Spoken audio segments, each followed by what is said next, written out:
go to commercial break. And breaking news here, Alphabet CEO Larry Page stepping aside. Sundar Pichai, who actually runs the Google business as CEO there, will now be the CEO of both Google and Alphabet. Effectively, he's going to lead all of Alphabet now. They had that two CEO structure with Sundar Pichai running the Google business and Larry Page in charge of the broader investment portfolio. Larry Page saying he is going to step down. This is a letter that Larry Page and Sergey Brin just made public now, crossing the wire. Larry Page stepping down. Pichai basically going to take over both of these businesses, Joe and Scarlett.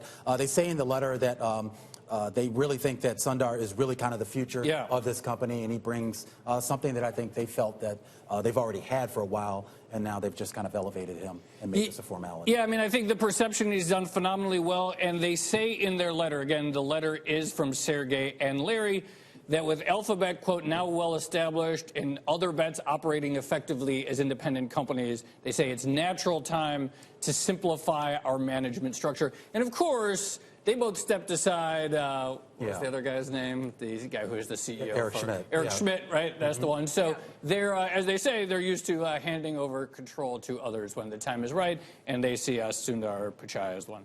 Sundar Pichai, in running Google, basically housed the most profitable parts of Alphabet, right? I mean, what was left in Alphabet's portfolio that Sundar didn't oversee were the futuristic, moonshot bets. The other bets, The other bets that, no one's really expecting to be profitable anytime soon. So he was the guy running the business that shareholders cared about. So this is really a vote of confidence for Sundar Pichai, but you have to wonder, Larry Page was not exactly a visible spokesperson for Google the last couple of years, or for Alphabet for that matter. You didn't see a lot of him. He was not the face of the company the way that, say, Mark Zuckerberg was the face of Facebook, or Satya Nadella was the face of Microsoft. Yeah, but Sundar, I mean, he really was. I mean, he was the one you heard on the conference calls. He was the one who was really sort of drilling the message here. Remember, I mean, he became CEO back in 2015. The response to him was immediately relatively positive. And he seems to have done a good job, at least when you look at the share performance. The shares have basically doubled since he's been at the helm as CEO of Google. And if you look, after hours, the stock is ticking up just a little bit. Pretty marginal move. And the reason it's going to inevitably be marginal is because he's been running the core business of Alphabet.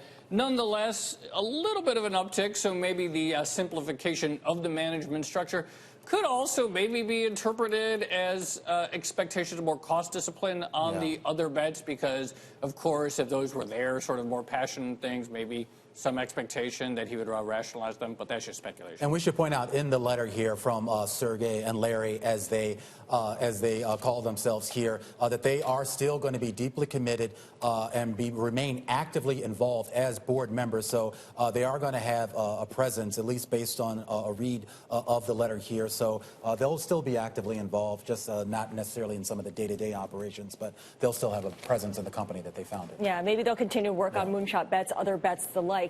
I'm just looking at Sundar Pichai's biography on the Bloomberg using Bio Sundar Pichai Go, and he, I mean, to the extent that he's a lifer at Google, he kind of is, right? He's been at the firm since 2004. The company was founded back in 1998. Before that, he was at Applied Materials. I'm not sure in what capacity, and he was also a management consultant at McKinsey. So he's someone who's really grown up within the company. Started off in product management, went over to Chrome and apps, and was senior vice president of Android, and then eventually was elevated to Google before now taking on Alphabet as well. And like you said, he's been the face of the company the last few years. This is who shareholders know best as the guy leading Google.